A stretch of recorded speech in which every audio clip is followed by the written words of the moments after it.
बहुत अच्छा महसूस कर रही हूँ। देखिए, हम भगवान को चुने, सहन होता है, समझ में भी आता है, लेकिन भगवान ने हमारे भारत के प्रधानमंत्री को चुना, ये बहुत बड़ी बात है। मोदी जी को चुना, ये बहुत बड़ी बात है कि 1993 के संघर्ष से 2024 में अब जाकर के जो आस्था थी, जो विश्वास था, जो सपना था, वो पूरा होने जा रहा है। राम राज होने जा रहा है और अब तो राम जी वहाँ पर आ भी चुके हैं, विराजमान हो भी चुके हैं। मुझे ऐसा लगता है कि ये बहुत पहले हो जाना चाहिए था। सनातनियों को उनका हक बहुत देर से मिला है, बहुत देर से मिला है। आज अगर मेरी माँ को या मेरी नानी को, मेरी दादी को अगर कोई मक्का मुअज़्ज़मा जाने से रोक रहा होता तो मुझे कैसा लगता, मुझे कितना बुरा लगता कि नहीं, आप मदीना नहीं जा सकती हैं, नहीं आप मक्का नहीं जा सकती हैं, आपको नहीं जाने देंगे, तो मुझे बुरा लगता ना।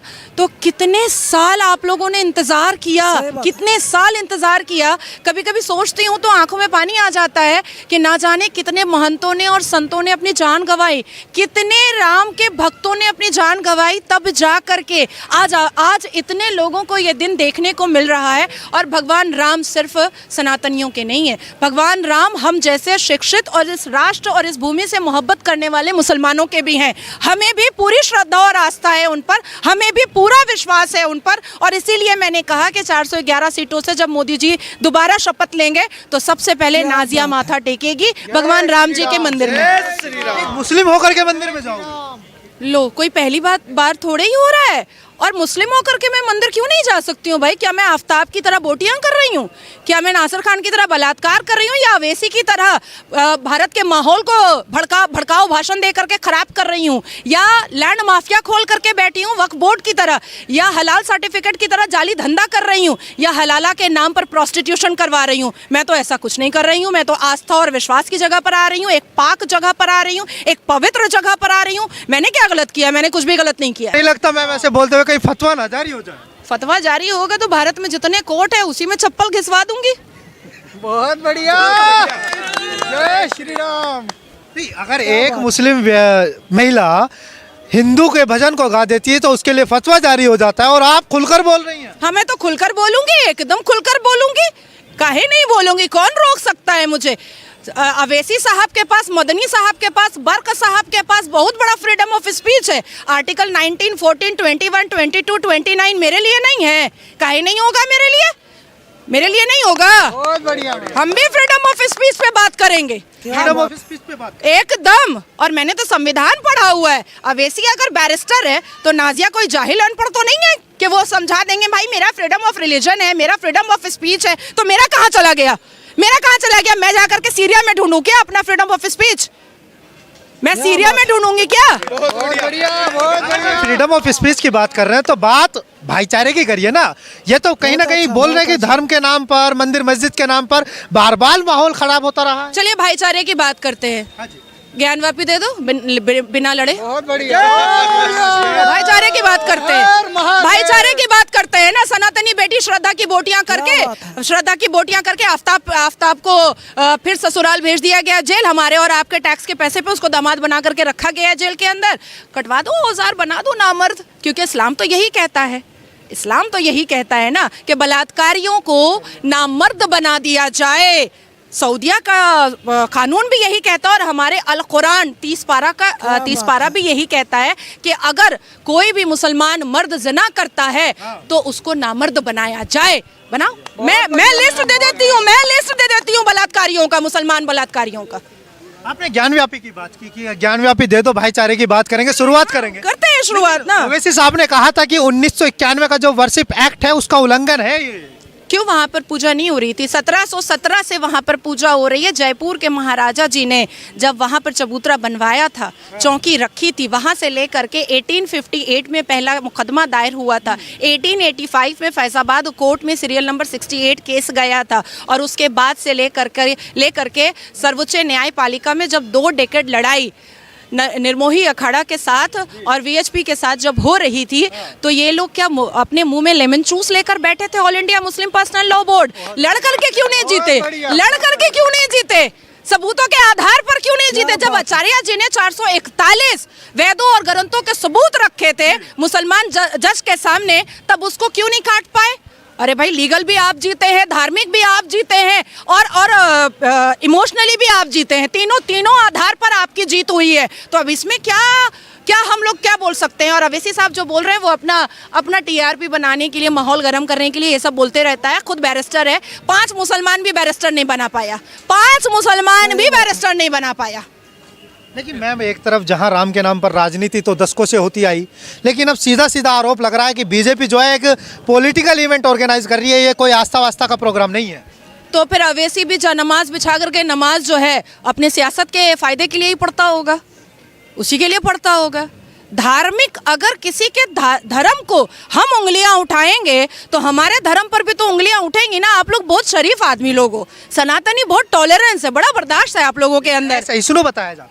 कौन बता रहा है? आमिर खान ने कहा था ना कि इस देश में इंटॉलरेंस बढ़ गया है, डर लगता है अब। यहाँ का नमक खा करके और यहीं के थाली में लुंगी उठा करके हगने वाले को मैं एकदम वैल्यू नहीं देती हूँ, एकदम वैल्यू नहीं देती हूँ। इसलिए लाल सिंह चड्ढा का मैंने लुटिया डुबो दिया था सारे स्टेट में केस करके, सारे स्टेट में मैंने केस करवाया था कि इसको बैन करो। अच्छा मैम, एक तरफ अभी बहुत पवित्र जगह हम लोग खड़े हैं, प्रभु हनुमान जी का ये स्थान माना जाता है और बहुत प्राचीन है। जब कहा जाता है कि कण कण में राम है, व्यक्ति व्यक्ति में राम है, और राम की कोई अस्तित्व नहीं जान पाया, ना जान पाएगा, क्योंकि वो बिना आकार के होते हैं। आस्था तो यही कहती है। तो फिर जब रोम रोम में राम है, तो इतना पैसा लगा करके एक भव्य मंदिर बनाने की क्या आवश्यकता थी? लोग कह रहे हैं कि एक अच्छा हॉस्पिटल बन जाता राम के नाम पर, एक अच्छा विश्वविद्यालय बन जाता, तो लोगों के लिए फायदा होता ना। कौन सी मस्जिद जो है वो हॉस्पिटल और यूनिवर्सिटी खोल रही है? कोई मस्जिद खोली है क्या? नहीं। तो कहीं से तो शुरुआत करनी पड़ेगी। नहीं, सारी मंदिरें सरकार को टैक्स दे रही हैं, सारी मंदिरें यूनिवर्सिटी खोल रही है, कैंसर हॉस्पिटल खोल रही है, गुरुकुल खोल रही है। मंदिरें तो बहुत पार्टिसिपेट कर रही हैं, बहुत, और अपने पैसे से पार्टिसिपेट कर रही हैं। और राहुल बाबा के अब्बा जान ने बनवा दिया क्या मंदिर? अब्बा जान या पापा? अब्बा जान, पापा अरे कश्मीरी पंडित है। नहीं, उनके घर में उनके कौन है कश्मीरी पंडित? राहुल गांधी नहीं, खानदानी मुसलमान है। हाँ, देखिए अंकल जी एकदम सही कहे हैं। 1954 लगता तेरे को मानने सुनिए 1949 में अजमेर शरीफ गए थे नेहरू साहब जी। नेहरू मामू बनाए हैं हम लोग सबको, आप लोगों को कुछ ज्यादा ही बनाए हैं। चाचा वो है नहीं, वो मामू बनाए हैं आप लोग सबको। अजमेर शरीफ गए 1949 में, और 1950 में एक मंदिर का उद्घाटन हुआ था, वहाँ नहीं गए थे। 1955 में जब सऊदी अरबिया के शहजादे आ रहे थे तो सारी मंदिरों पे पर्दा ढक दिया था और ला इलाहा का बोर्ड लगा दिया था। 1966 में इंदिरा गांधी ने साधु स्लॉटर करवाया था। अब आप बताइए, अजमल खसब पे 30 करोड़ रुपया खर्चा करवाया गया था मेहमान नवाजी पर। अब आप बताइए उनको मैं अब्बा जान ना बोलूँ तो और क्या बोलूँ? अगर मुसलमानों से भी इतनी मोहब्बत होती ना तो कभी भी शाबानो सायराबानो को कलपता रोता तड़पता नहीं छोड़ते, कभी नहीं छोड़ते। तो वो तो कह रहे हैं कि हम भाईचारे की बात करते हैं, देश की एकता की बात करते हैं, अखंडता की बात करते हैं, और जबकि दो भाई एक दूसरे की शक्ल नहीं देख पाते हैं। मेनका गांधी और सोनिया गांधी भी एक दूसरे की शक्ल नहीं देखती है। वरुण गांधी और राहुल गांधी भी एक दूसरे की शक्ल नहीं देखते हैं। और भाईचारा, कौन सा भाईचारा भाई? निकले तो है भारत जोड़ो न्याय यात्रा पर, लोगों को न्याय दिलाने। पश्चाताप यात्रा है, पश्चाताप यात्रा। क्योंकि जिनके पूर्वजों ने और बाप दादा ने, अब्बा जान ने सबसे ज्यादा अन्याय किया है, उसी की माफी के लिए यात्रा निकाल रहे हैं। और मैं और एक बात बता देती हूँ, 4000 किलोमीटर चले थे चवन्नी अठन्नी एक्ट्रेस को लेकर के, उसके बाद धीरज शाहू को लेकर के जो गड्डियों का साम्राज्य था, उसके बाद कन्हैया को लेकर के जो हिंदुस्तान तेरे टुकड़े होंगे इंशाल्लाह इंशाल्लाह का नारा लगाता था। क्या पाली है? 3 राज ना मिला ना। और तीन राज में क्या हुआ? मुंह के बल गिरे हैं। ठीक है, अब उनको थोड़ा और यात्रा करने दीजिए। इस बार एकदम पत्ता साफ, कांग्रेस मुक्त भारत हो जाएगा, कांग्रेस एकदम। और इसी प्राचीन हनुमान मंदिर को साक्षी मान करके मैं आपसे कहती हूँ कि पूरे अंगनाई में मैं दिया जलाऊंगी, पूरे अंगनाई में। चलिए, आप तो जला लेंगे, लेकिन जो और अन्य मुस्लिम भाई हैं, जो मुस्लिम समुदाय के लोग हैं, उन्हें क्या करना चाहिए? देखिए, मैं किसी का ठेका लेकर के नहीं बैठी हूँ। मेरी बहनें, जो मुसलमान बहनें, आज देखिए मैं सुबह में न्यूज़ पे थी, मुजफ्फरनगर की बहनें जो हैं वो हाथ में मेहंदी लगवा रही हैं श्री राम भगवान जी का। अच्छा, ठीक है, श्री राम भगवान जी की मेहंदी लगवा रही हैं। और कुछ आए चुन्नू मुन्नू लुंगी छाप वाले जाहिले आजम ठरके आजम लोग आए थे, आकर के उनको धमकाएं कि अगर आप निकाह की हुई हैं तो आपका निकाह टूट गया, और अगर आप मुसलमान हैं तो आपका इस्लाम छूट गया। मैंने कहा कुरान के पन्ने में बता दो, सूरा नंबर बता दो, वर्सेस नंबर बता दो, अरबा निस्फ सलासा कहाँ पर लिखा हुआ है, कौन से पारा में, वो बता दो। कोई भी हदीस का नंबर बता दो कहाँ पर लिखा हुआ, नहीं बता पाया तो मैंने कहा पतली गली से निकल जा भैया, झूठ झाट मत फैला। जिस प्रकार से राम मंदिर बन रहा है, लोग पूछते हैं कि इसका देश के जीडीपी में क्या योगदान हो। ले भैया, इतने लोग ये 3.5 करोड़ टूरिस्ट इस बार 2021 और 22 का डेटा आपको नहीं पता। नेहरू से लेकर के, राजीव गांधी से लेकर के, सोनिया के आंचल से जो मौन व्रत की सरकार निकली थी, तब जीडीपी कितना था पता है? 3%। 3% था, और आज कितना है? 7.9% है। और कल का डेटा देखिए, हम लोग फिर डिफेंस में चौथे पोजीशन पर। एक आलू बम फोड़ने से पहले भी ना लोगों का दिल फटने लगता है कि नहीं अब नहीं फोड़ेंगे।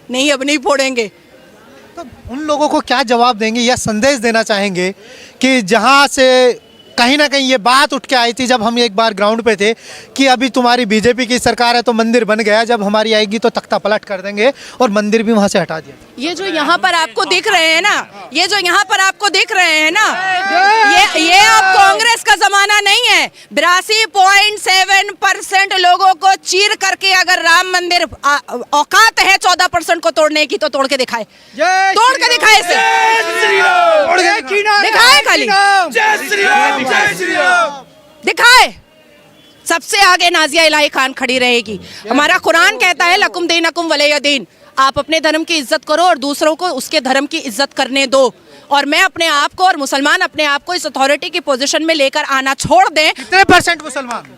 अरे एक्चुअली में 6% मुसलमान जो सुन्नी मुसलमान है ना, वही पाकिस्तानी दिमाग है। बाकी और कोई पाकिस्तानी दिमाग नहीं है, बाकी सब लिबरल है, और मैं हाथ जोड़ करके बोलती हूँ सुन्नी मुसलमानों को, दे दो राहुल बाबा को वोट दे दो। तुम्हारे वोट की ज़रूरत नहीं है हम लोगों को। हमारे पास है पारसी मुसलमान है, हमारे पास यहूदी मुसलमान है, हमारे पास देवबंदी मुसलमान है, हमारे पास 71 फ़िरका मोदी जी को बहुत पसंद करता है। 72वां जो फ़िरका आता है सुन्नी समाज, वो उसके अंदर डिक्टेटरशिप बहुत ज़्यादा है।